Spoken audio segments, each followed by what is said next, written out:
Good morning, Rabotai. Chodesh Tov Vorach. Iyar Be'ezat Hashem should stand for Ani Amonai Rofecha. We should be zocheh to see Refuah Shelema for the many people who need Yeshua this morning. As well, we'd like to offer our condolences to the Wallerstein family on the passing of Rabbi Zachariah Wallerstein, Lava Shalom.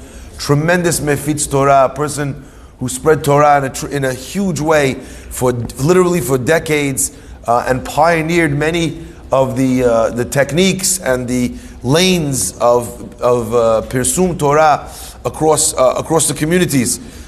We wish his family Nehama, as well to the Safti family on the passing of Judah Safti. Hashem should send them Nechama during this extremely difficult time. He was so young. We grew up down the road from one another. Always had a smile on his face. Was a very funny, jolly guy. I remember from my childhood. Hashem should bless his family. Nehama. What a challenging time it is. Be'ezat Hashem, that refuah should take place in the hearts of his wife and his children. Yibadel Hayim Tovim Arokim. Today's breakfast and class is sponsored by Yaakov Shirazi on the occasion of Rosh Chodesh Iyar L'Atzlacha B'Kol Mikol Kol, for success in everything. As well, dedicated for the speedy and complete refuah shlema Yitzchak ben Miriam, sponsored anonymously. Leilui Nishmat Hanale Bat Shraga and Shimon ben David, sponsored by their daughter Razi Katz, and sponsored by Emmanuel Zara, dedicated in honor of David Zahirpur for his help and kindness towards Emmanuel's father Yaakov ben Miriam, and also dedicated by AJ Gindi in honor of Albert Sutton, Sonny Doer, and Joseph God. They are lifesavers or transplant sponsors. May the act of saving a life serve as a source of protection and success for them and their families for many years to come. The week of Kol Brew is sponsored by David Yash in honor of you and your substantial capacity to do good today and every day. My friends, in this special parasha, Kedoshim to you, a parasha that is Mele'im Mitzvot Karimon. It is full of so many beautiful mitzvot. Every extra pasuk teaches you another magnificent lesson. And I had the opportunity and the privilege last night to be brought by a dear friend of mine, by Rabbi Lawrence Hagioff, who works with us in Chazak, and who is now opening a branch, a snif, a locale in Great Neck. My friends, it was an amazing thing to see. Something like 350 young people, men and women, singles, married. It was incredible coming out to hear a class on Rosh Chodesh. Really, really, really special. I'm so proud of what they've achieved over there. And I want to share with you something maybe that I spoke about. I want to share a brief part of what I mentioned last night there, and then hopefully explain another concept over here as well. The pasuk says, Hocheach tochiach et amitecha. A person has an obligation of tochacha. Now, in today's day and age, if you want to be cool, you keep your mouth shut. You want to be a cool rabbi, you don't say anything. You want to be a good friend, you always support someone in all of their choices. Like we say in England, rubbish. That's a good friend.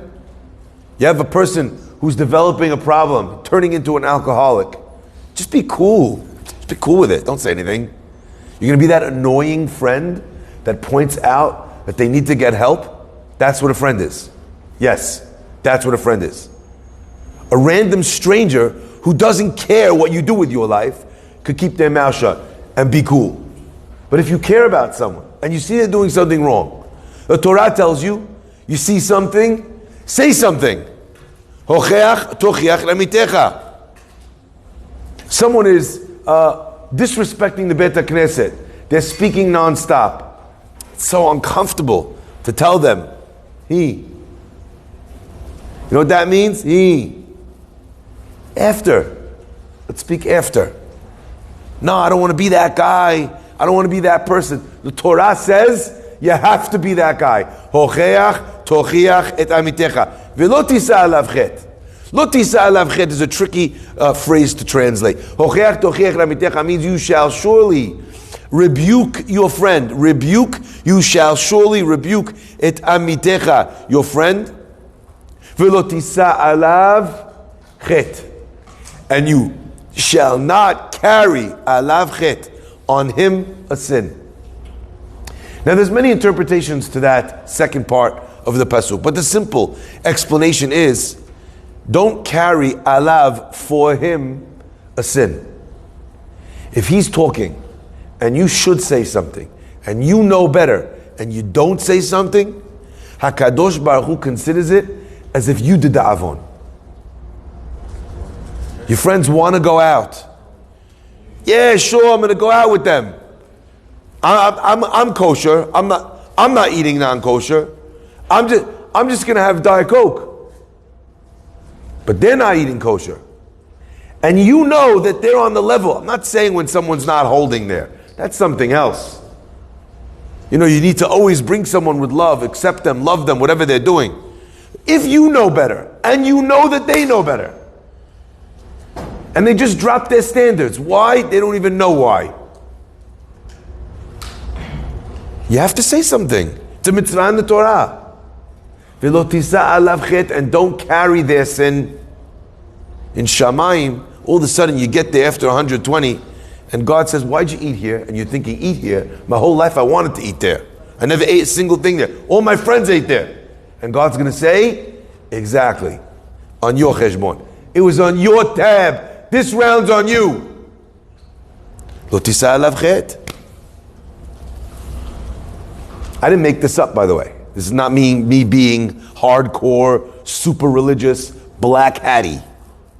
This is a pasuk in the Torah. Hocheach tochiach. In fact, the Gemara says, what if I give the guy tochacha? It doesn't work. Says the Gemara, do it again. Tochacha means rebuke, to tell someone that they've done something wrong. You know this guy comes from the family where breaking Shabbat was not an option for him. But slowly but surely one thing happens, next thing happens, now he has his phone, now he's doing this, now he's doing that. Why? Because everybody does. Everybody does. But you know he knows better. And you know, by the way, that he could take your tochacha. There's a caveat. Our rabbis say, you have to know that the person could take it. But if the person could take it, and you tell him tochacha once, you say, I told him. Says the Gemara, hocheach tochiach. Do it again. How many times, says the Gemara? Afilu mea pe'amim. I remember reading in a book, what happens if a person rebuked someone 100 times? That's it. Afilu mea pe'amim, I did 100 times. I saw written in the Sefer Halacha, afilu mea pe'amim is a euphemism. It means unlimited. How many times are you going to tell? Now again, all this assuming that the person is holding there and capable of hearing it. So that's the straightforward understanding of the pasuk. You have an obligation. But you also have an obligation of giving tochacha in a way that it's going to be heard. Hocheach tochiach amitecha. Relate to the person you're giving tochacha to as a friend. Make them feel that this didn't break your friendship at all. You're not looking down on them. You're not yelling or screaming at them because you're on some sort of ego trip. You want to feel good about yourself. But rather because you care. You're better than this. You are better than this. I want the beracha of Shabbat for you. And I'm just saying it to you, like a dear friend. And by the way, if you are not the person that compliments when times are due for a compliment, if you're not the type of person who notices positive things about people, then maybe you're not the person to notice negative things about people. You know why? Because you fulfilled ocheach tochiach, but you did not feel amitecha. You're not a real friend. If you're a friend who's always critical, then you're not a real friend. If you're a friend who's never critical, then you're not a real friend. That's what we're learning from the pasuk. Lo tisa alav chet. How many times does a person bow out and say, you know what? This guy, I know him. He's not strong enough. All the peer pressure, everyone else is doing this, everyone else is doing that. I can't say anything. He's not strong enough.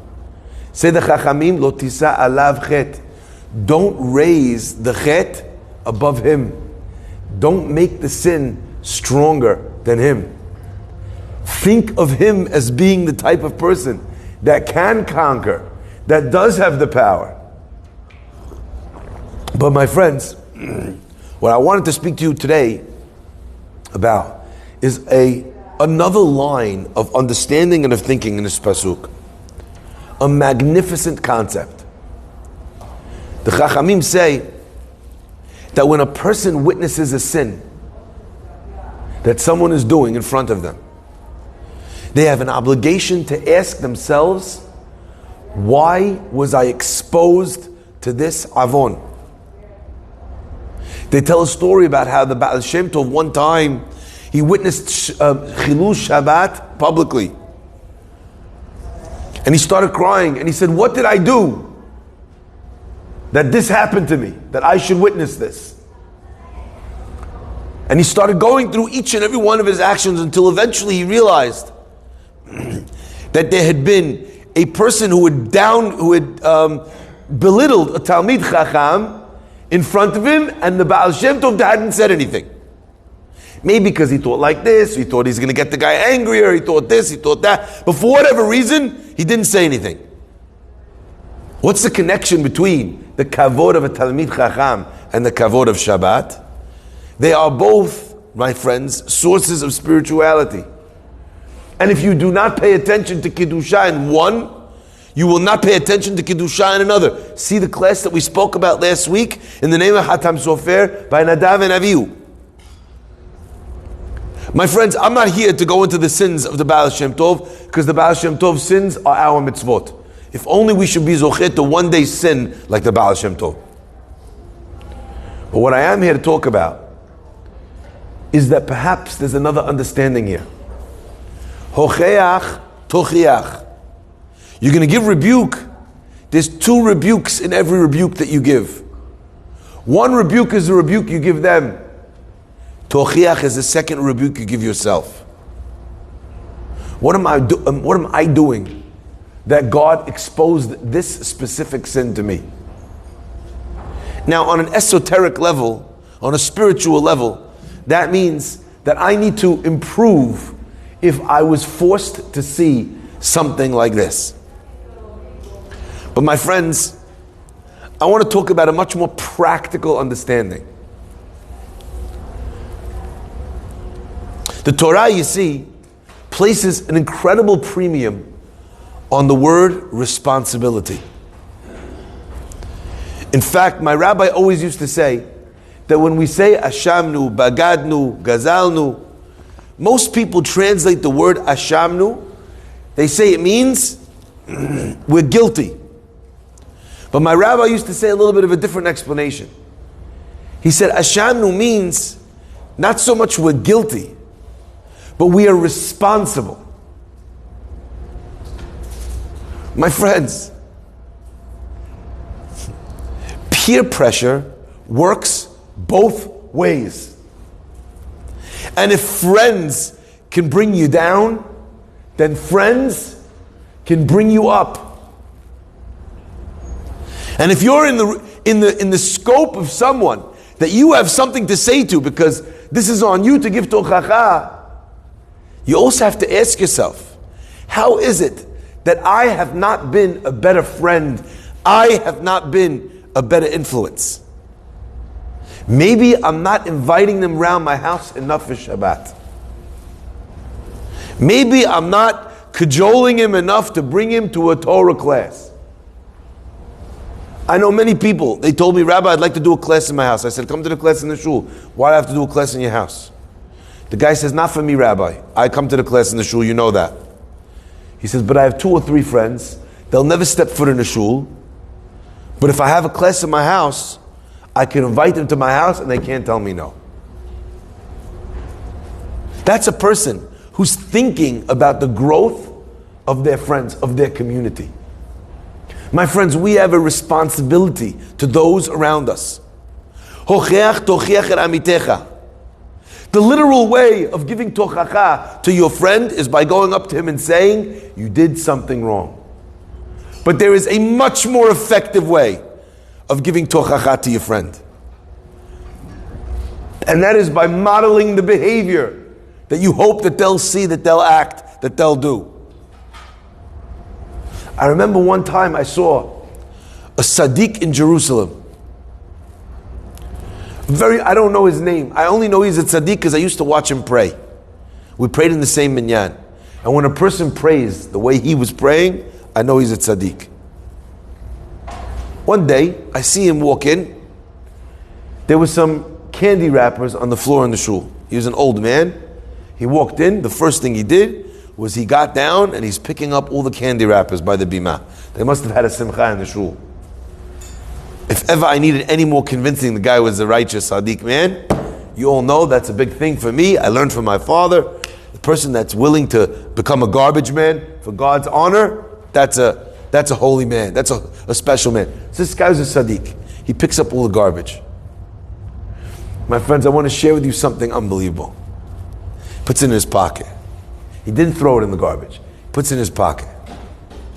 And I was wondering, why didn't he throw it away? Maybe 10 minutes later, I see at the doorway of the shul, who's walking into the shul? The kids that had thrown the wrappers down. The kids that had grabbed, that were at the simcha eating the lollipops. The man reaches in his pocket, and before they could notice, he throws the garbage back on the floor. And he waits for them to walk into the middle of the shul. And then in front of the children, without looking at them, he reaches down again and he picks up the wrappers. And I just sat there, I was like, wow! You see, he wanted to pick up the wrappers in front of the children so the children should see a tzaddik, a reverent man picking up their garbage. But he wouldn't leave it until they came back because of the kavod of the Beit Knesset. So what do? You pick it up now for the kavod of the Beit Knesset, or you pick it up later to teach the children how to respect the Beit Knesset? What do? The answer is, you do both. He didn't say one word. I'm sure they got the message. Hocheach tochiach er amitecha. Ve'lo tisa alav chet. And perhaps that gives us a beautifully sharp understanding of the second part of the pasuk. Hocheach tochiach means give them rebuke, your friends. Ve'lo tisa alav chet. Don't even raise the sin that he did to him. Don't bring it up. Don't mention it. Don't go, because there's going to be 1 million people in this world that will be incapable of hearing from you that they're doing this wrong, they're doing that wrong. You know why? Because there's people in this world who can't do anything wrong. We've all met them. Some of us are married to them. Not me personally, but some people. They can't do anything wrong. You raise something that did wrong, automatically you failed in your hocheach tochiach. So the pasuk is telling you, there's a way of giving tochacha where lo tisa alav chet, you didn't even bring up the het. What do? You figure out how to be the silent example. How to pick up the garbage, how to be strict on Shabbat, how to walk in and maybe publicly turn your phone off before Shabbat and put it away. You're teaching by example.